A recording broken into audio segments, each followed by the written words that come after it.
السلام عليكم. بمناسبة الشتاء والبرد اللي احنا فيه والسقعة، اكتر الناس بتحتاج حاجة تدفيها زي السحلب والحاجات السخنة. انا بقى هعمل لكم النهاردة طريقة بطاطا بجد هتعجبكم فوق ما تتخيلوا. ولو اول مرة تشوفوني، انا اسمي رحمة ناجي، وان شاء الله الوصفة تعجبكم. يلا بينا نشوف الوصفة. جبت 2 كيلو بطاطا وغسلتهم كويس وقشرتهم وقطعتهم زي ما انتوا شايفين كده بالسمك ده. مش عايزاها تخينة قوي ولا رفيعة قوي، علشان خاطر يعني تستوي معانا بسرعة.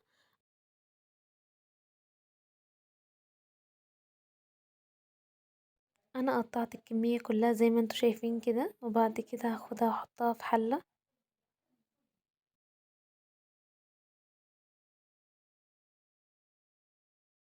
وبعد كده هنزل عليها بنص كوباية حليب، وعليها كوباية مية صغيرة، وعليها نص كوباية سكر.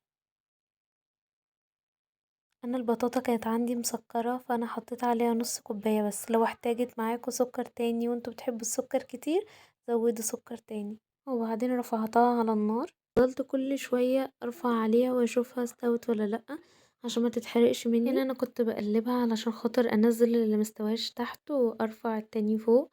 وهو دوت القوام اللي انا عايزاها تبقى طرية وفي نفس الوقت مش مهرية. انا جبت بولة كبيرة شوية، حطيت فيها البطاطا علشان خاطر اهرسها. حطيت الكمية كلها اللي انا عملتها. الكمية ديت عملت معايا صينيتين، صينية كبيرة حلوة وصينية تانية وسط. انا هرستها بالشكل ده، فضلت اهرس فيها خالص لغاية ما بقت معايا طرية جدا، مش عايزة يبقى فيها حتت.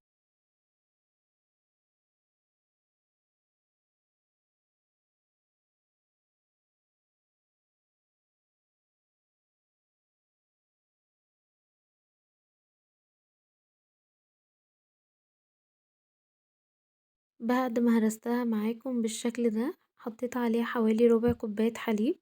وبعد ما حطيت الحليب برضو فضلت اهرس فيها تاني لغاية ما وصل معاكم للقوام اللي انا عايزاه. انا مش عايزاها خفيفة خالص اللي هي تبقى مية، ولا عايزاها تبقى تقيلة. انا عايزاها بالسمك ده كده اللي انت تمسكيها بالمعلقة ما تقعش بالمعلقة بسهولة. بعدين جبت الصينية الوسط اللي قلتلكوا عليها، هي دي الصينية الوسط.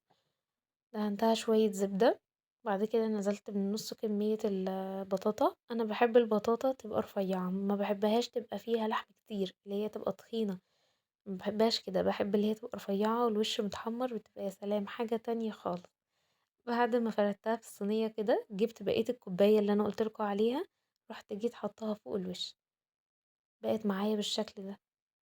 يعني هي من اولها اخدت معايا كوباية حليب حطيت نصها على المية، وربعها تاني وهي بتتهرس، والباقي حطيته فوق على الوش.